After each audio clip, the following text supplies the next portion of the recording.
ब्रह्मादिसेवितं कपित्तजम्बूफलचारुवक्त्रम् उमासुतं शोकविनाशकारिकं नमामि विघ्नेश्वरपादपङ्कजम् शुक्लाम्बरधरं देवं शशिवर्णचतुर्भुजं प्रसन्नवदनं ध्यायते सर्वविघ्नोपशान्तये। बोल गणपति गजानन भगवान की जय। ओम गंगणपते नमः। ओम गंगणपते नमः। ओम गंगणपते नमः। ओम गुरु ब्रह्मा गुरु विष्णु गुरुदेवो महेश्वरा गुरु साक्षात परब्रह्म तस्मै श्री गुरुवे नमः। अखंड मंडलाकारं व्याप्येन चराचरं तत्पदं दर्शितं देवं तानमामि गुरुदेव।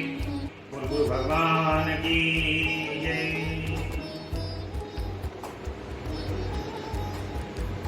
ओम नमः शिवाय। ओम नमः शिवाय। ओम नमः शिवाय। कर्पूरगौरं करुणावतारं संसारसारं भुजगेन्द्रहारं सदा वसन्तं हृदयारविन्दे भवं भवानी सेतुम्। ओम नमः शिवाय। ओम नमः शिवाय। ओम नमः शिवाय। ओम कालाभ्रावां कटाक्षशैलरिकुलभैरां मौलिबन्धे दुरेखां शङ्खचक्रं कृपाणं प्रसिद्धमपि करैर्वन्त्री त्रिनेत्रां सिंहस्कन्धाधिरूढां द्रौबलं खिलं तेजसा पूरयन्ति ध्यायेत् दुर्गा जयाख्यां त्रिदश परिवृतां सेवितां सिद्धिकामे। बोल जगदम्बा रानी की जय। अम्बा मैया की जय। अतुलित बलधामं हैमिशैलावदेहं धनुजवन्कृशानं ज्ञानिनां यज्ञं सकल गुण निदानं मानवाणामधीशं रघुपति प्रिय भक्तं वादिजातं नमामि। लाल देह लालीलसे और धरि लाल लगोर वज्र देह दानव दलन जय जय जय कपिशूर। पवन पुत्र अंजनी पुत्र श्री हनुमंत जी श्री बालाजी महाराज की जय। ओम शांताकारं भुजंगशयनं पद्मनाभं सुरेश्वरं विश्वाधारं गगनसदृशं मेघवर्णं शुभांगं लक्ष्मीकान्तं कमलनयनं योगनिर्ज्ञानगम्भीरं वन्दे विष्णु भवभयहरणं सर्वलोकैकनाथम्। ओम नमो भगवते वासुदेवाय नमो नमः। ओम नमो भगवते वासुदेवाय नमो नमः। रामाय रामभद्राय रामचंद्राय मानसे रघुनाथाय नाथाय सीताय पते नमः। नीलाम दिशां मनखो मृणामं सीता समारोपितामवाघं पहाड़ो महाशागजारुचापं नमामि रामं रघुवंशनाथं। बोलो सियापति रामचंद्र भगवान की जय।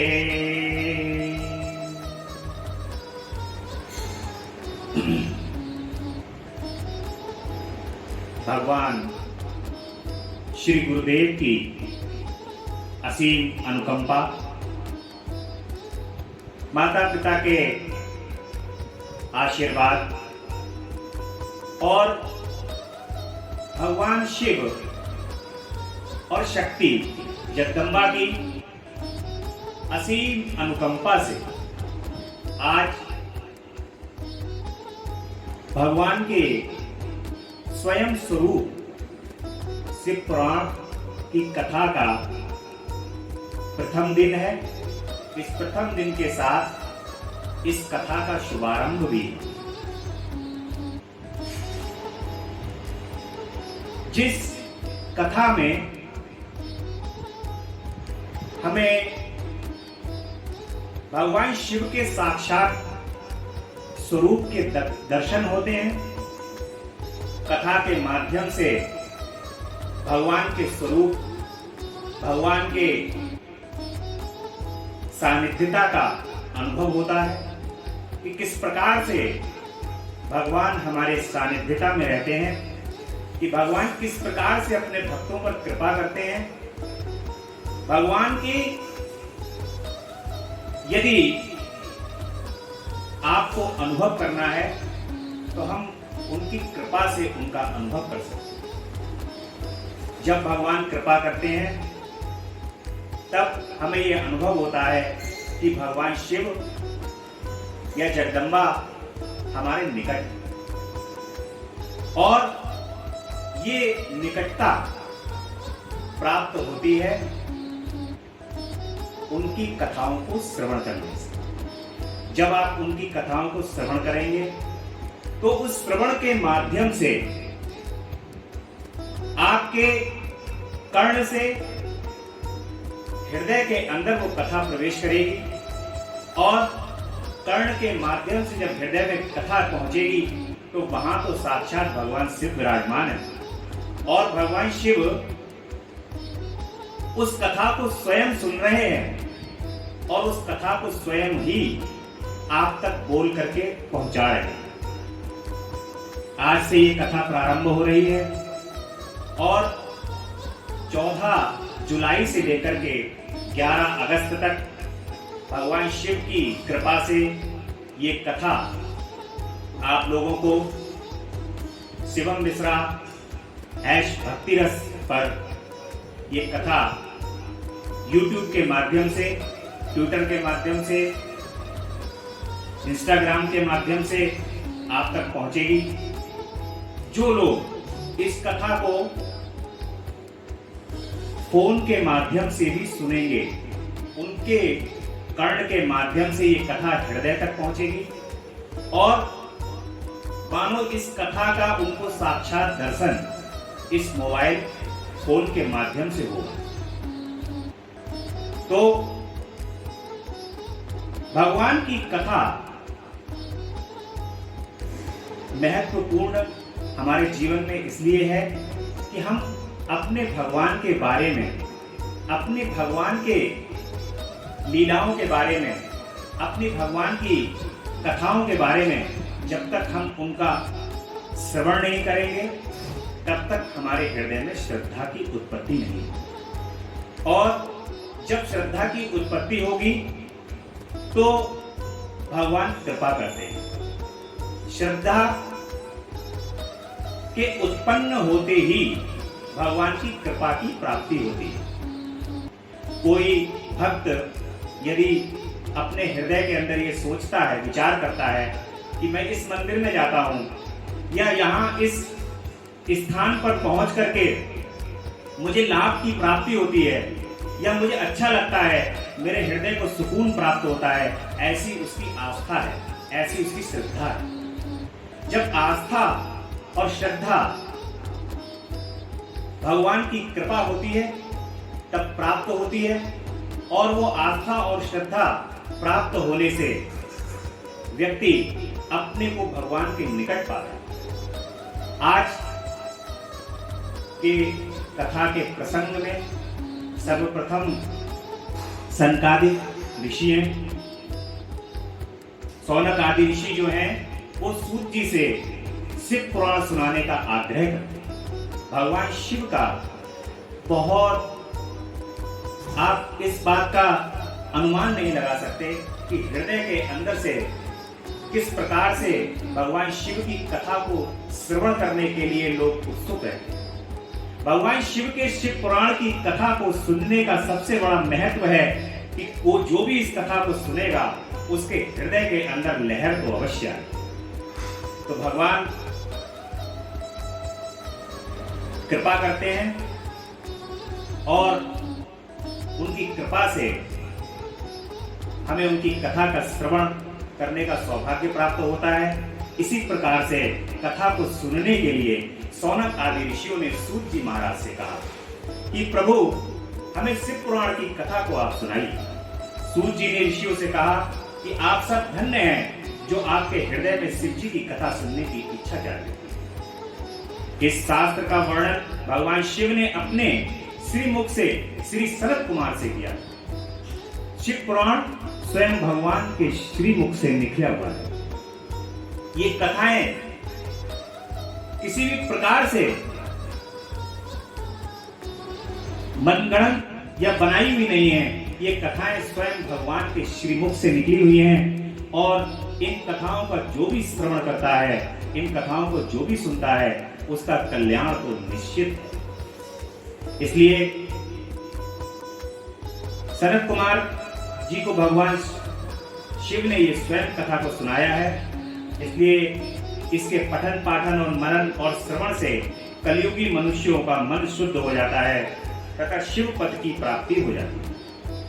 जो फल दान एवं यज्ञों के करने से प्राप्त होता है, वही फल शिव पुराण के श्रोताओं को प्राप्त हो जाता है। इतना महत्व है इस कथा का कि भगवान शिव की इस कथाओं को कितने सरल हैं हमारे भगवान कितने दयालु हैं। केवल आपको कुछ नहीं करना है, उनकी कथा को श्रवण करना है, बस बैठना है और कथा को सुनना है। और उस कथा को सुनने ही मात्र से बस भगवान दान का और सभी प्रकार के जितने भी फल होते हैं, सभी प्रकार के फल भगवान प्रदान कर देते हैं। इस ग्रंथ की 7 संहिताएं हैं जो आपको बताते हैं। विंध्येश्वर, रुद्र, रुद्र सती, कोटि रुद्री, उमा संहिता, कैलाश संहिता, वायु संहिता। आत्मवेत्ता मनुष्य को इस पुराण का हमेशा अध्ययन करना चाहिए। अब आज के इस प्रसंग में कि किस प्रकार से हमें शिव पुराण की कथा को सुनना चाहिए, क्योंकि सबसे पहले कौन व्यक्ति इस शिव पुराण की कथा को क्या सुनने की विधि है। जब हमें ये पता होगा कि शिव पुराण को सुनने की विधि क्या है, तभी हम भगवान के इस कथा को उचित माध्यम से सुन सकते हैं। तो शिव पुराण के सुनने की विधि, भगवान शिव पुराण के श्रवण हेतु ब्राह्मण से शुभ मुहूर्त निकलवाना चाहिए। अपने बंधु बांधवों व मित्रों को शिव पुराण सुनने के लिए आमंत्रित करना चाहिए। शिवालय, तीर्थ या घर में ही कथा की व्यवस्था करनी चाहिए। कथा स्थल की भूमि को चित्रों से सज्जित करना चाहिए। केला, चंदोबा आदि से एक सुंदर मंडप को बनाना चाहिए और उसके चारों ओर ध्वजा पताकाएं लगानी चाहिए। वक्ता के लिए उपयुक्त स्थान और सुखद आसन का प्रबंध करना चाहिए। वक्ता को पूर्वाभिमुख और श्रोताओं को उत्तराभिमुख होकर बैठना चाहिए। कथावाचक के प्रति उसकी आयु, सामाजिक स्थिति और शारीरिक अवस्था के भेदभाव को छोड़कर आदर भाव रखें तथा उसे श्रद्धा पूर्वक प्रणाम करें। कथा के लिए ये नहीं सोचना चाहिए कि कथा ये सुना रहे हैं, कि कथा ये निर्धन है या धनी है या कम आयु है या अधिक आयु है। कथा तो भगवान की एक कथा एक ऐसी है जिसके अंदर रस की प्राप्ति होने लगे। जब भगवान के लिए, भगवान के हृदय में आप जगह बनाने में कामयाब हो जाएं, उस कथा को सुनकर, तभी इस कथा का अधिक महत्व है। प्राणयज्ञ शुद्ध बुद्धि तथा शांत चित्त ब्राह्मण को अपने यजमान के हित साधन को ही अपना पवित्र कर्तव्य समझते हुए कथा के दिनों में संयम नियम का जीवन व्यतीत करना चाहिए। पंडित जी को प्रतिदिन सूर्योदय से 3:30 प्रहर तक कथा वाचनी चाहिए। उसके पश्चात सभी उपस्थित सज्जनों से मिलकर भजन कीर्तन करना चाहिए। शिव पुराण के वक्ता की सहायता के लिए एक पुराणायज्ञ पंडित को भी होना चाहिए। कथा में आने वाले विघ्नों के निवारणार्थ विधि पूर्वक गणेश पूजन को अवश्य करना चाहिए। कथावाचक पंडित को अपने यजमान के शिव पुराण में साक्षात महेश्वर की भावना कराते हुए उससे इस पवित्र ग्रंथ का पूजन करना चाहिए। उससे ये प्रार्थना करनी चाहिए कि हे भगवान शंकर उस पर प्रसन्न होकर उसको इस ग्रंथ के मर्म को समझाने की कृपा करें। भगवान के मर्म को, उनकी कथा के श्रवण को हम तभी सुन सकते हैं जब हम उनके श्री चरण कमल में ये प्रार्थना करते हैं कि हे प्रभु आप कृपा करो। जब आप कृपा करोगे तब ही हमें इस कथा के मर्म को हम समझ सकते हैं। इस प्रकार से भगवान की इस कथा को सुनने की विधि है। आज की कथा में आज प्रथम दिवस है और इस प्रथम दिवस में पापी देवराज की मुक्ति की कथा सर्वप्रथम सूत जी सुनाते हैं ऋषियों को और कहते हैं, सूत जी कहते हैं कि हे ऋषियों, जो व्यक्ति दुराचारी, पापी, विलासी एवं दुष्ट होते हैं वे भी देवराज की मुक्ति तथा कथा के द्वारा पवित्र हो जाते हैं। लालची, मिथ्याभासी, माता पिता को दुख देने वाले, दंभी, पाखंडी, क्रूरात्मा, द्वेषी, पतित, हिंसक और निर्दयी पुरुष भी कलयुग में इसके द्वारा पवित्र हो जाएंगे। इस प्रसंग में मैं आपको एक प्राचीन इतिहास सुनाता हूँ जिसके सुनने से सभी पापों का नाश हो जाता। किरात नगर में एक ब्राह्मण था जो बहुत दुराचारी और दरिद्र था। वह धर्म और वेदों से विमुख था। वह इतना गिरा हुआ था कि वह स्नान तक नहीं करता। उसने अधर्म से बहुत सा धर्म एकत्र कर लिया था। वह एक बार तालाब पर नहाने के लिए गया। उसी समय वहां एक वेश्या भी आई जिसका नाम शोभावती। वह उस वेश्या को देखकर उसकी ओर आकर्षित हुआ और वह वेश्या भी उसे देखकर परम प्रसन्न हुई। वे दोनों चिरकाल तक विहार करते रहे। ब्राह्मण के माता पिता ने बार बार उसे समझाया, परंतु उसने अपने माता पिता की बातों पर ध्यान नहीं दिया। उस अधम ब्राह्मण ने एक दिन ईर्ष्यावश रात्रि में अपने माता पिता व पत्नी का वध कर दिया और उनकी समस्त संपत्ति वैश्या को दी। देवयोग से एक दिन वह प्रतिष्ठापुर में आया। उसने वहां एक शिव मंदिर देखा जिसमें अनेक साधु महात्मा एकत्र थे। वह ब्राह्मण अचानक वहां बीमार हो गया। बीमारी की अवस्था में उसने एक ब्राह्मण के मुख से शिव जी की परम पवित्र कथा सुनी। देवराज नामक वह ब्राह्मण 1 मास के बाद मर गया। यमदूत उसे यमपुरी ले गए। उसी क्षण शिवलोक से शिव जी के रुद्राक्ष धारण किए त्रिशूल लेकर यमलोक में पहुंच गए। उन्होंने देवराज ब्राह्मण को यमदूतों से छुड़ाया। विमान पर सवार होकर कैलाश को चल दिए। यमपुरी में कोलाहल मच गया। शोर को सुनकर यमराज स्वयं पधारे और शिव जी के 4 दूतों को देखकर उनकी पूजा की। धर्मराज अपने ज्ञान चक्षु द्वारा सब कुछ जान गए थे। शिव जी के दूतों ने ब्राह्मणों को ले जाकर दया के सागर शिव जी के सन्मुख उपस्थित किया।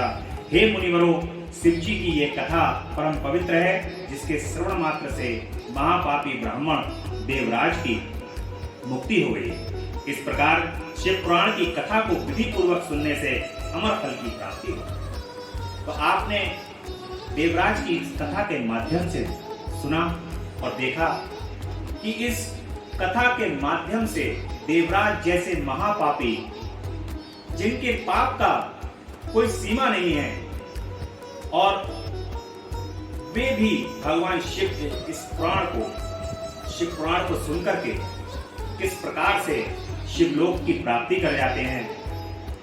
यदि जो एक बार इस कथा को सुन रहा है वो भी शिवलोक की प्राप्ति हो जा रही है। यदि आप निरंतर लगातार भगवान के इस शिव पुराण की कथा को सुनते हैं तो ये निश्चित तौर पर मान के चलिए कि आप शिवमय हो जाएंगे। शिव आपके अंदर होंगे, आप शिव में होंगे, ये बात बिल्कुल निश्चित। क्योंकि भगवान शिव की कृपा इस कथा के माध्यम से इतनी जल्दी होती है, इसका प्रमाण देने की आवश्यकता नहीं है। इसका प्रमाण तो आप स्वयं महसूस कर सकते हैं।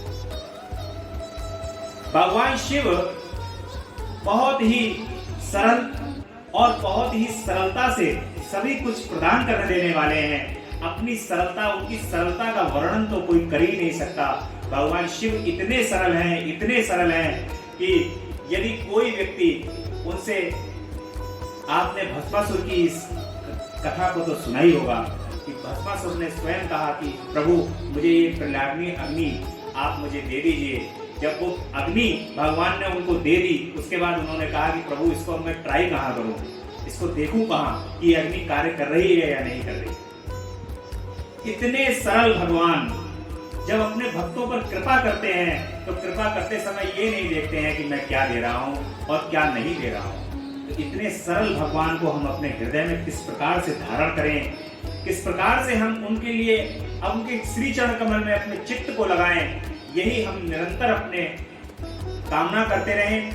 अपने प्रभु के श्री चरण कमल में अपने हृदय को लगाएं और रात दिन निरंतर इस शिव पुराण की कथा को सुनकर, इस कथा की आज की कथा को सुनकर के अपने हृदय के अंदर धारण करके मनन करें, नित्य मनन करें। और मैं तो ये कहूंगा कि 1 माह तक चलने वाली इस कथा को केवल 1 माह ही तक आप सीमित न रहने दें। इस कथा को अपने चित्त के अंदर धारण कर लें और चित्त के अंदर धारण करने के बाद ये कथा आपके हृदय के अंदर निरंतर अविरल रूप से चलती रहनी चाहिए।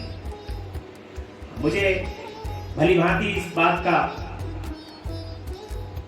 अनुमान है कि जिन लोगों ने पिछले वर्ष इस कथा को सुना है, पिछले वर्ष जिन लोगों ने इस कथा का श्रवण किया है, तो ये कथा उनके हृदय के अंदर अमृत के रूप में, जिस प्रकार से अमृत के लिए एक एक बूंद के लिए देवताओं में और राक्षसों में लड़ाई हो रही थी, उसी प्रकार से इस कथा की एक एक बूंद के लिए भक्त के अंदर उत्सुकता है कि किसी प्रकार से इस एक बूंद जो है वो निकल करके हृदय के अंदर अमृत के रूप में समाहित होकर के हृदय में पहुंच जाए और मुझे मेरे भगवान का सुख प्राप्त हो जाए, मुझे मेरे शिव का, मेरे भोले का सुख प्राप्त हो जाए। ऐसे भक्त हैं भगवान के, और भगवान के जो भक्त हैं वो औगड़ हैं। जिस प्रकार से हमारे भगवान जो हैं वो भूत भावन भगवान हैं, कैलाश पर्वत पर रहने वाले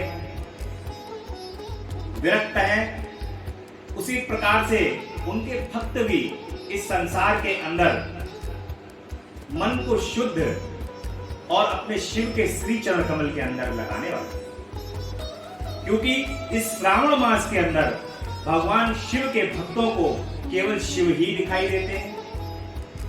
चाहे वो बेलपत्री के माध्यम से, बेलपत्री भी भगवान शिव का स्वरूप बन जाती है, शमी पत्र भी भगवान शिव का स्वरूप बन जाते हैं, और जल भी भगवान शिव का स्वरूप बन जाते हैं। तो सभी प्रकार जो शिव है वो शिव शिव के ऊपर चल रहा है, सभी कुछ शिवमय हो जाता है।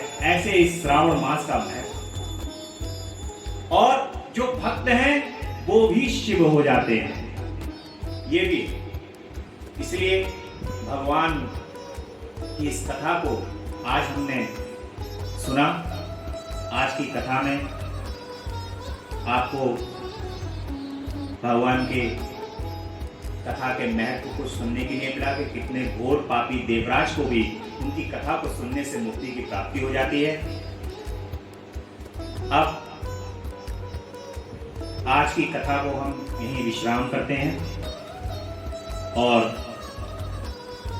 एक सुंदर से भगवान के भजन को जो हम स्मरण करते हैं हर बार।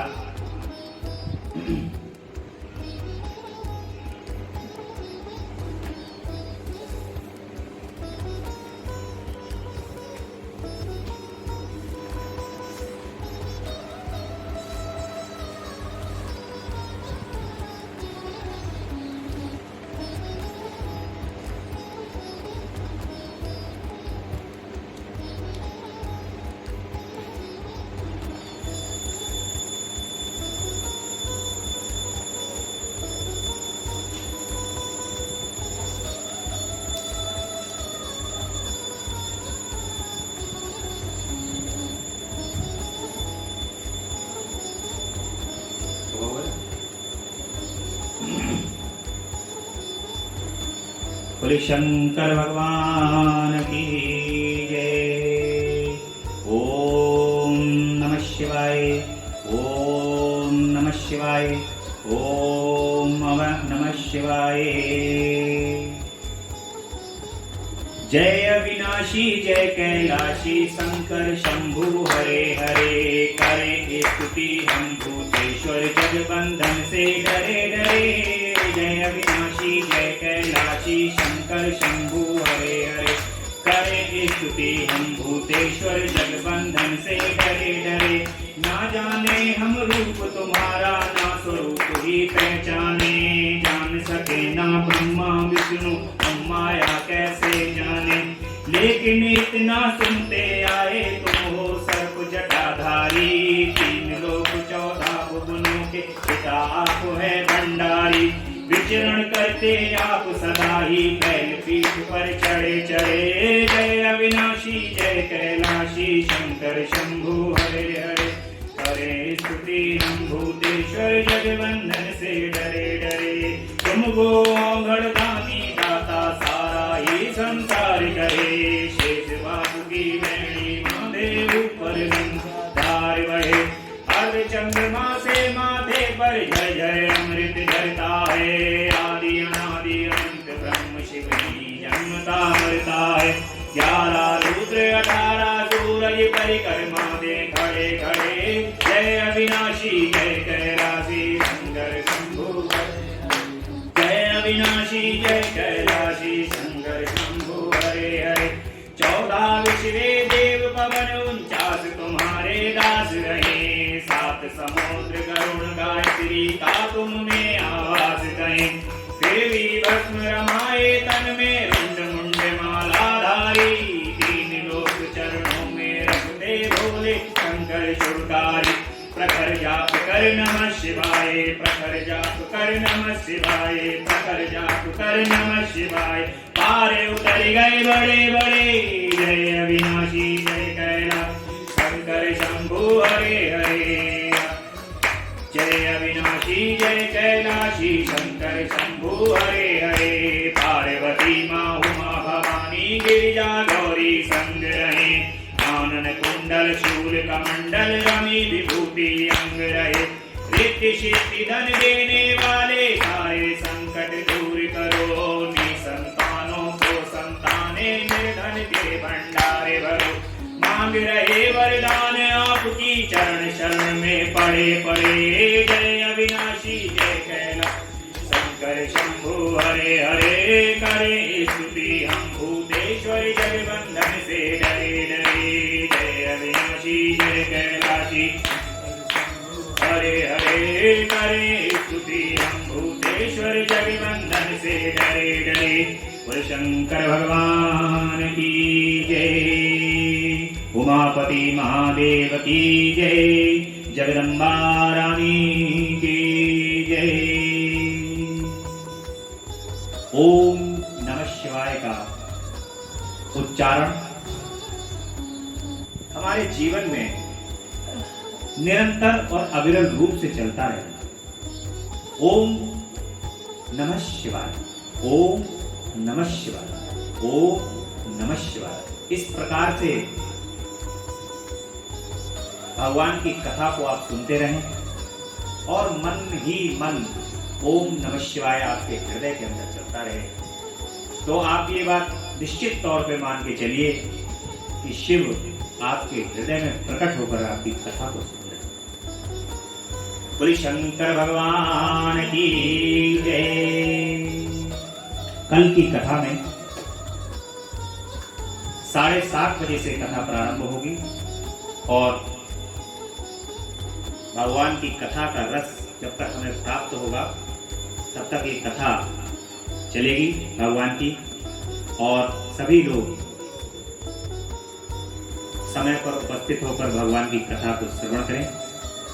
बोली शंकर भगवान की जय। और इस कथा में आप YouTube के माध्यम से, Instagram पर, Facebook पर इस कथा को थोड़ी देर के बाद सुनेंगे। इस चैनल को भी आप सब्सक्राइब करना ना भूलें। शिवम मिश्रा हैज भक्ति रस को समय समय पर आपको भक्ति और भाव तथा भगवान की कथा के श्रवण को सुनने का आनंद प्राप्त होता रहेगा। इसलिए निरंतर श्रावण मास में 14 जुलाई से लेकर के 11 अगस्त तक भगवान की इस कथा का श्रवण अवश्य करते रहें। बोलिएगा सभी मिलकर के ओम नमः शिवाय, ओम नमः शिवाय, ओम नमः शिवाय।